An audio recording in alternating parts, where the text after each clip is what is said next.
Welcome back to Julie's Wreath Boutique. We have another fun video for you tonight, and this one, this is pretty beginner friendly. So if you're looking at this and saying, I could never do this, you're wrong. You can. We're going to take simple products and make a gorgeous swag. I'm going to call it a wreath because that's the way my brain thinks, but let's make this. You had a project that you wanted to make and you brought it together and it came out better than you ever imagined. This is that project for me. So we were on Amazon Live and we made this swag. And of course I wanted to share it with you guys here on YouTube as well. You're going to pick out 2 pieces of mesh. Now, I understand that we have like a Valentine's theme going on here, but think wreath recipe. That's what I want you to think. Wreath recipe.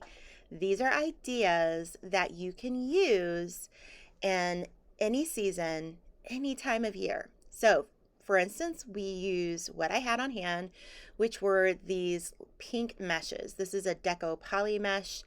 I probably got this at the Wreath shop, and I had this kind of basket weave or window pane poly burlap. And so we cut it, and I was not too specific, guys. I cut it around anywhere from 15 to 17 inches. You don't have to overthink this. Okay, so the next part of this wreath is and I know I'm calling it a wreath, but it's a swag, but that's the way my brain thinks. We're just going to take a swag, and you might have some leftovers from Christmas that you didn't get to that project. This is about a 30-inch swag, I believe, but you could also use a snow-covered one. It really doesn't matter. This is just going to provide the bulk of your wreath. It's going to be the base. So it doesn't have to be Christmas when you use one of these. So what we're going to do is we are going to have the curl side up of our mesh. We're going to curl in 2 of the sides, and then we're just going to gather and make a little kind of curl ruffle. I'm going to use the ties on this wreath, and we're going to use those to put everything in. So what do? We start at the top, and we're going to do 2 of the same color on each side of the swag. Then we are going to go and add it on the other side as well. So the point is to keep everything symmetrical, to keep everything close together. And here I think I started this one and then I changed my mind. So let's see what we do here. But these are live videos that my editor Dale edits for us. Thank you, Dale, for doing this. But as you can see, we're just adding them on both sides. Then I'm taking the lighter color and putting one in the middle. And then I switch to adding the lighter color on the sides, adding a darker pink in the middle. So have fun with it. There is no right or wrong here. So we ended up using, I think we did like 12 pieces, but maybe cut 12 to 14 just in case. And you're just going to have fun with it. This part goes super fast. And what I like about this is I'm not using a lot of this mesh. So I could probably make a couple of swags. And especially if you guys sell any type of your products, this gets more bang for your buck. We really did not use a lot of mesh in this wreath, and we did not use a lot of ribbon. It's kind of surprising. So got the base done, and now I'm thinking, okay, I needed some heart decor that I had on hand, and I had just a few of these little hearts that I believe came from Hobby Lobby. So I'll check and see if they still have them. You can go to Hobby Lobby and pick them up. I did have some options for Amazon if you like to order there as well, but I cut these in half because nobody's seeing the other side of this heart. So why not get double the use out of it? And so basically what we did was we took floral wires, I cut them down a little bit, added some hot glue, added the floral wire, and then had the little stem that we're putting there. So first off, don't put the glue before you put the wire down. And I did that in the first part. Don't do that. Do the wire, the Chanel stem, and then add the glue. And then we just let this all dry. Now, this is what set this wreath off.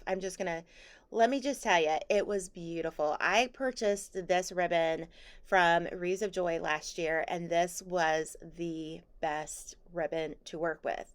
Now, we're going to talk about more of this ribbon here in a moment, but really it matters what kind of ribbon you use, guys. And this has such structure, it really makes a big difference. So we started off with the tail. We're using our Pro Bow 4-in-1. If you don't want to use it, that's okay. Keep in mind, you can do this by hand, all right? So we did about 6.5 inches on the loops. We're doing a loop on each side. We started with a tail about 10 inches here, and then we do one more loop. all the same size. Keep that in mind.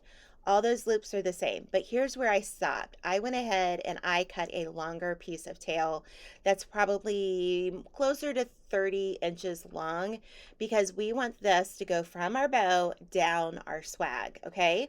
So the next thing I'm gonna do is I'm gonna add a 1.5 inch wired ribbon. I'm going to dovetail it. We're going to start off with that tail again. We're going to measure it to what we have. We're going to gather it, twist it, and put it on our wreath, or not our wreath form, but our bow maker. And then we did this one at 5 inches. So we're doing the same method that we just did with the 2.5 inch ribbon, but we're doing 3 loops total. So you're going to go back and forth, and then you're going to do a third loop. And again, you're going to make that tail longer. All right, so that's really what I want you to keep in mind. We're going to do another tail that's long because we're going to go down our wreath with it. Then we're going to add a 7/8 of an inch ribbon. This is all ribbon I had on hand. I had it in my stash. And so we're going to start off with a little tail here. And I just did this one at an angle because it's a little bit harder to do a dovetail on these smaller ones. So we started off and we are going to do about a 4-inch loop. And again, we're going to do that 3 times. All right. So keep that in mind. If you're wanting a bow that has some trailing ribbon, this is perfect. And you know what? We're going to try this on a round wreath too. I think this would be really pretty if we did that. Then we're going to take our wire that we put down at the very beginning. We're going to tie it down. I like to twist it and then pop it off of my bow maker. Now we're going to twist this really good, but keep in mind you can do this by hand. But guys, I totally recommend the Pro Bow 4-in-1. I'll link that down below. Now we're going to just kind of take our ribbons and we're going to kind of fluff them up a little bit. Now I'm going to put this on this swag, but I want this bow to kind of set off to the left of our swag. All right, so we're going to take it, we're going to attach it to kind of the spine is what I would call it of the swag, but we're still going to have it centered to where it's going towards the left a little bit. So once you have that all twisted and ready to go, it's time to have fun. And of course I smushed everything, but that's okay. We're going to keep the shorter tails off to the left, and now we're going to gather our pieces, our longer pieces. So I just like to take my hands and kind of rub it through and kind of smooth it out here. And now what we're going to do is we are going to layer them, and we're going to kind of probably go about 8 to 10 inches down, 3 hand widths for me. I'm going to gather it, and now we're going to put it on the side of the swag here and attach it with our greenery. Did you guys just hear my dog try to get into the studio? Yep. That's what he did. So let's get back to the wreath, right? Now we're going to go to the opposite side of our swag, and we're going to do the same thing. We're going to rub our hands through it, get our ribbon all nicely lined up here. But this is where the shorter ribbon, the thinner ribbon is going to end, okay? So we're going to do the same thing. On my hands, I'm doing 3 hand lengths, and I'm going to gather it, and we are going to kind of tuck it in.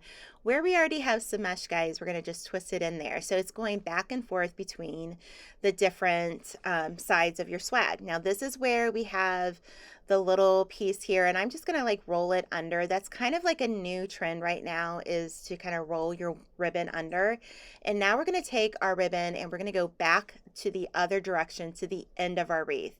Now on this one, we are going to dovetail it at the end here, and we probably are using almost all that we have here, but it really kind of finishes off the wreath, and I feel like it kind of gives the nice ending to the swag and the eye to kind of be that upside down triangle or teardrop shape. So make sure you dovetail these ribbons, and again, check out the Wreath shop, check out Wreaths of Joy, and this particular ribbon, I know that you can get this in black and white and red at the Wreath shop. I will check on Wreaths of Joy, and I'll link it all down below. Now here's where we're going to just add our little heart little pieces. So I added to where the bow was. I didn't want to put it in the middle of that bow because I felt like it would cover too much of that smaller pink ribbon. So I have one going upside down, one going on the opposite end, and then we had 3 more that we added with the wreath. Now pretty simple and easy to do. Just tie them on wherever you want. I kind of found that adding the little hearts where we did the gathers of the ribbon was just easy. And guys, that's it. It's so easy. Now we did add one more thing to this wreath. We took some of the kind of like beaded garland that I got from Hobby Lobby, and I will link that down below if they still have that. But we just decided that we needed just a little bit more. So what I did is I cut sections of this off of a beaded garland, and I literally just twisted it into the wreath. Now, this is me just showing everybody, do you guys like this? And that's what we do over on Amazon Live. Every Monday night, almost every Monday night, we're live on Amazon. I love to get to talk to you guys. We get to chat back and forth. I get to show you the products that I love on Amazon, and you get to kind of tell me what to do with the craft projects, and all the followers over there were telling me. So we did this on Amazon Live. You're just going to twist the greenery around the little stem, and it just came together really nice. And I kind of twisted things over so that we had a little bit of these oh, I want to call them pip berries kind of peeking out. But guys, if you watch this whole video, would you leave me a bow comment in the emojis down below? I love making tutorials for you, but I also want it to be something that you love too. So let me know what you want to see this year, what's on your to-do list, and come back and watch more of Julie's Wreath Boutique. We'll see ya. Bye-bye.